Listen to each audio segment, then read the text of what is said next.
الحمد، کل حمد، تمام حمد، یہ توحید کا بہت بڑا کلمہ ہے۔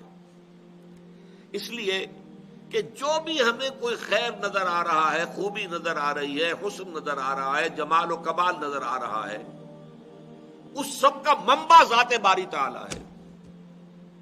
آپ پھول کو دیکھ کر پھول کی تعریف کرتے ہیں، پھول میں کوئی حسن ہے تو اللہ نے پیدا کیا ہے، تعریف اللہ کی کیجئے۔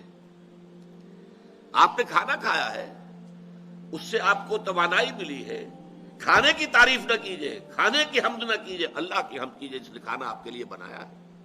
یہ تمام چیزیں جو بھی کچھ، چاہے وہ محسوس ہو اور چاہے وہ لطیف ہو، غیر محسوس ہے، جو بھی آپ کو حاصل ہو رہا ہے اس کائنات کے اندر، اس سب کا منبع اور سرچشمہ ذات باری تعالیٰ ہے۔ لہذا کل حمد اللہ کے لیے، الحمد للہ رب العالمین، کل حمد۔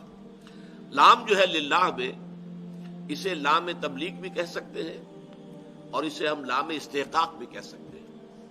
کل حمد ہے ہی اللہ کی، یہ تو اگر کسی اور کی کرتے ہو تو خیانت کرتے ہو، ظلم کرتے ہو۔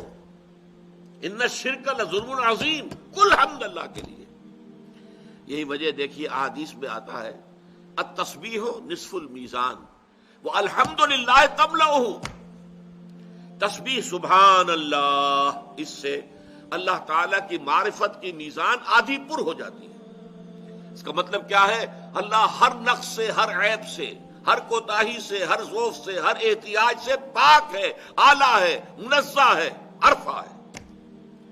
یہ تو ایک پہلو ہو گیا، یہ منفی پہلو ہے، اس میں کوئی عیب نہیں، کوئی کمی نہیں، کوئی احتیاج نہیں، کوئی کسی طرح کی تقصیر نہیں، کوئی ضعف نہیں، یہ نفی ہو رہی ہے۔ یہ سبحان اللہ، الحمدللہ، تمام کمالات، تمام محاسن اللہ کی ذات میں جمع ہے، یہ الحمد۔ التسبیح نصف المیزان والحمدللہ تملأہ۔